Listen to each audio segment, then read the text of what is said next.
तो एक लंबे इंतज़ार के बाद अब इंतज़ार की घड़ियां हो चुकी है ख़त्म, क्योंकि होम गार्ड की बहुत ही महत्वपूर्ण रिक्रूटमेंट आ चुकी है। जी हाँ दोस्तों, मैं दर्पण आपका स्वागत करता हूँ आपके अपने चैनल दर्पण कोचिंग सेंटर पे। और आज हम रिक्रूटमेंट के बारे में डिस्कस करने वाले हैं होम गार्ड की, जो बहुत सारे लोगों ने मुझसे पूछा था कि कब आएगी कब आएगी, और फाइनली वो दिन आ ही गया जब होम गार्ड की रिक्रूटमेंट आ चुकी है 2024 में।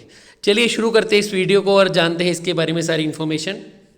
सबसे पहला क्वेश्चन यही है कि क्या ये एक ऑनलाइन भर्ती है या ऑफलाइन भर्ती है। तो ये एक ऑनलाइन रिक्रूटमेंट है, जिसको फिल करने का लिंक मैंने नीचे डिस्क्रिप्शन बॉक्स में दे दिया, आप वहाँ से अप्लाई कर सकते हैं। इसके अलावा इसके नोटिफिकेशन का लिंक भी मैंने डिस्क्रिप्शन बॉक्स में दे दिया है, आप वहाँ से नोटिफिकेशन भी डाउनलोड करके खुद ही चेक कर सकते हैं। सारे लिंक्स जो है वो नीचे गिवन है।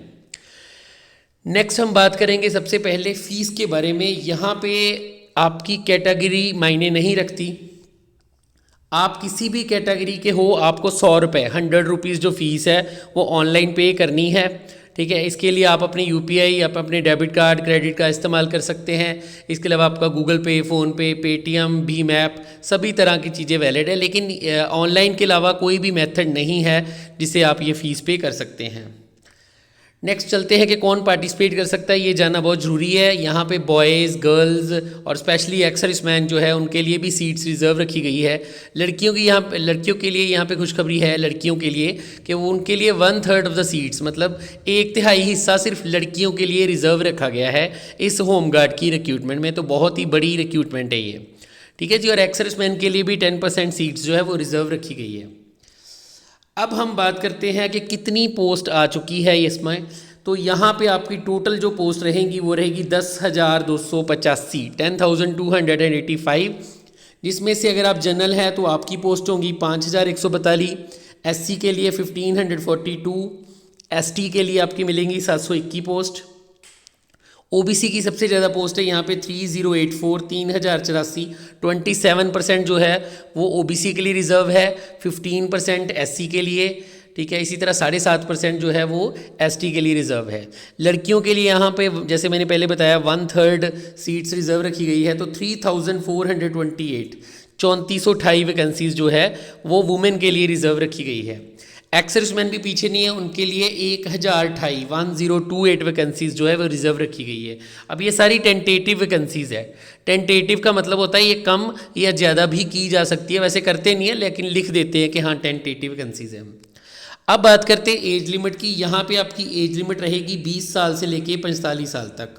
आपकी उम्र 20 साल से ज़्यादा होनी चाहिए और 45 साल से कम होनी चाहिए, 45 ईयर से कम होनी चाहिए।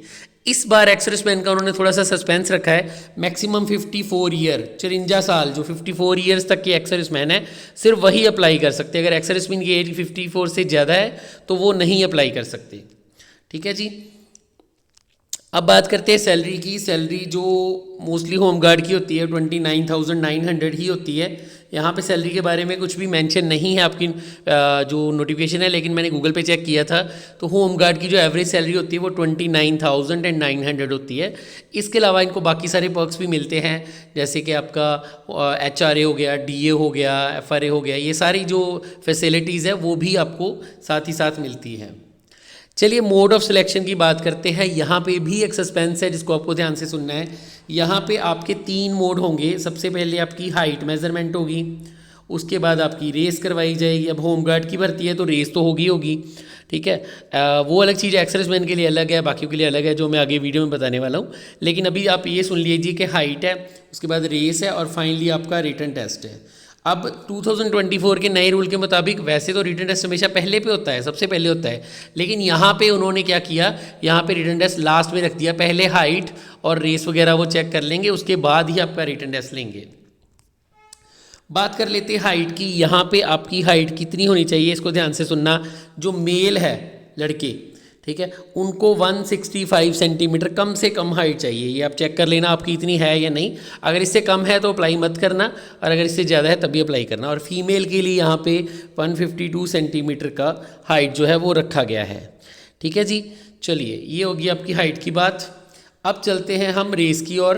तो यहाँ पे रेस की कंडीशन थोड़ी सी मैं आपको बता देता हूँ। पहले मेल कैंडिडेट की बताता हूँ। अगर आप 30 साल तक अप्लाई कर रहे हैं, अगर आप 30 साल से कम हैं, ठीक है, तो आपको 1600 मीटर 6 मिनट में पूरी करनी है। 30 से 40 के बीच में है तो आपको यही रेस 7 मिनट मिलेंगे। अगर आप 40 से 45 तक मतलब 40 से 45 साल के हैं तो आपको यही रेस जो है 8 मिनट में पूरी करनी है। और जितने भी एक्स सर्विसमैन हैं जो 45 साल से ऊपर हैं सबको 1600 मीटर 10 मिनट में भागना है और ये बहुत ही ईजी होता है। 1600 मीटर 10 मिनट में बहुत ईजी होता है। फीमेल की बात करें, ठीक है, 30 साल तक वो 8 मिनट में भागेंगी। अगर 30 से 40 की उम्र है तो 9 मिनट। अगर आपकी उम्र जो है वो 40 से 45 साल है तो आपको 10 मिनट मिलेंगे। और जो लेडीज़ है अगर वो भी एक्स सर्विसमैन है, क्योंकि एक्स सर्विसमैन सिर्फ मेल नहीं होते फीमेल भी होते हैं, तो उनको 12 मिनट मिलेंगे इस रेस को कंप्लीट करने के लिए। ठीक है जी, तो ये आपका रेस वाला सिस्टम हो गया। अब बात करते हैं रिटर्न की, जो सबसे इम्पॉर्टेंट है यहाँ पे। रिटर्न का और आपका जो रेलवे का एग्ज़ाम है उन सब का सिलेबस जो है बिल्कुल ही सेम दिया गया है। आपको 100 मार्क्स का पेपर आएगा जिसमें से 25 आपके रीजनिंग के, 25 आपके मैथ्स के, 25 आपके इंग्लिश या हिंदी के और 25 आपके जीके के क्वेश्चन रहेंगे। ये जो 25 जीके के क्वेश्चन हैं इसमें जनरल नॉलेज, जनरल साइंस और आपके जो करंट अफेयर्स है वो आते हैं। मैथ्स के जो 25 नंबर है उसमें सारा एप्टीट्यूड आता है जिसका सिलेबस मैं आपको आगे बताने वाला हूँ। इंग्लिश में आपको सारी ग्रामर आएगी, जितनी भी इंग्लिश की ग्रामर होती है, जैसे one word substitution, change the number, change the gender, voice, narration, tense, ये सारी चीज़ें जो है इसमें आती है। अब बात कर लेते हैं इसकी सिलेबस की। जैसा मैंने पहले बताया ये ALP वाली जो मैंने असिस्टेंट लोको पायलट की डाली थी रेलवे वाली, उससे बिल्कुल सिमिलर सिलेबस है आपका। यहाँ पे मैथ्स है आपका, ठीक है, रीजनिंग है आपकी, जनरल साइंस और जनरल अवेयरनेस है। इसके अलावा एक ही चेंज इन्होंने की है कि आपका इंग्लिश का एग्ज़ाम भी साथ में रखा है। ठीक है जी, चलें आगे। चलो अभी क्वालिफिकेशन की बात करते हैं। जहाँ तक सवाल है क्वालिफिकेशन का तो ये ध्यान से सुनना, अगर आप सिविल हैं यानी अगर आप एक्स सर्विसमैन नहीं है, बाकी लोगों की बात कर रहा हूँ, वो +2 पास भी अप्लाई कर सकते हैं। जो +2 पास सिविल है वो अप्लाई कर सकते हैं। और अगर बात करें हम एक्स सर्विसमैन की, उनके लिए सिर्फ 10th पास होना ज़रूरी है, दैट्स इट। 10th पास है वो तो वो अप्लाई कर सकते हैं। चलिए अभी एक बात कर लेते हैं, इन जो सिलेबस मैंने आपको बताया इसमें कौन सी बुक्स रहेंगी जिसको आप पढ़ें और गारंटीड सक्सेस मिले आपको। तो यहाँ पे जो मैं कुछ बुक्स बताने वाला हूँ आप इसको नोट कर लीजिए थोड़ा सा, और हो सके तो इसका स्क्रीनशॉट भी ले लीजिए। इंग्लिश के लिए आपकी रहेगी ऑब्जेक्टिव जनरल इंग्लिश, अरिहंत की ये बुक है, अरिहंत पब्लिकेशन की, SP बख्शी इसके राइटर हैं। स्क्रीनशॉट आप ले सकते हैं इस चीज़ का। और ल्यूसेंट की जनरल नॉलेज आपको पढ़नी है अगर आपने GK क्रैक करनी है। करंट अफेयर आप किसी भी लोकल यूट्यूब चैनल से पढ़ सकते हैं, उसका तो कोई प्रॉब्लम ही नहीं है। बात करें अगर मैथ्स की तो यहाँ पे क्वांटिटिव एप्टीट्यूड की बुक है, डॉक्टर RS अग्रवाल द्वारा लिखी हुई और S चंद द्वारा पब्लिकेशन। और आपकी रीजनिंग जो है वो आपकी इस बुक से सारी कवर हो जाएगी। यहाँ पे वर्बल, नॉन वर्बल, एनालिटिकल, हर तरह की रीजनिंग जो है वो अवेलेबल है।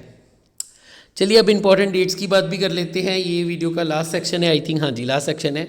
24 जनवरी से ये स्टार्ट है, ठीक है।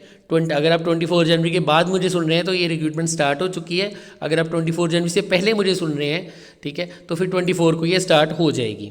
और बात करें अगर लास्ट डेट की तो 13 फरवरी इसकी लास्ट डेट है।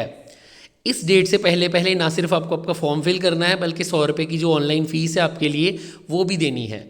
अगर आप किसी और मोड से ट्राई करते हैं फॉर्म फिल करने की तो फॉर्म फिल नहीं होगा, आपका फॉर्म रिजेक्ट कर दिया जाएगा। और जैसे अगर आपने फ़ीस भी नहीं पे की तब भी आपका फॉर्म जो है वो रिजेक्ट कर दिया जाएगा। टर्म्स एंड कंडीशंस की बात कर लेते हैं। यहाँ पे 3 इंपॉर्टेंट टर्म्स एंड कंडीशंस मुझे पता चली है। सबसे पहली तो वही है जो मैं आपको हमेशा बताता हूँ कि इसमें आप मैरिड पर्सन से शादी नहीं किए हुए हैं, ये एक कंडीशन है। दूसरी ये है कि आपने 2 शादियाँ नहीं की हो, ठीक है। और तीसरी और सबसे इम्पॉर्टेंट ये है कि ये रिक्रूटमेंट करंटली सिर्फ दिल्ली के लोग फिल कर सकते हैं।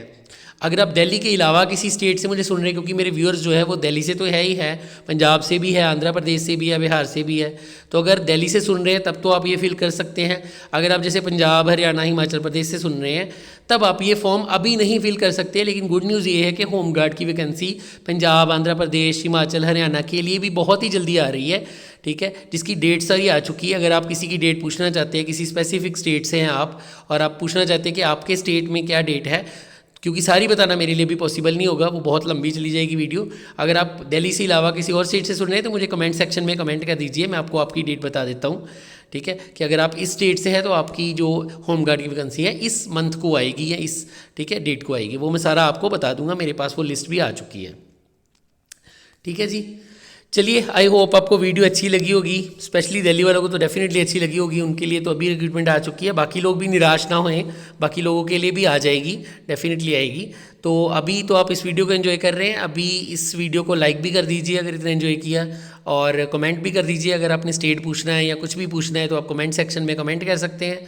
और इस वीडियो को शेयर कीजिए अपने फ्रेंड्स के साथ, चैनल को सब्सक्राइब कर लीजिए, ताकि आपकी जो जितनी भी नोटिफिकेशंस आती है आपको सबसे पहले इसके बारे में पता चल सके। अभी इस वीडियो में इतना ही है करंटली। नेक्स्ट वीडियो में हम मिलेंगे, तब तक के लिए नमस्कार, जय हिंद।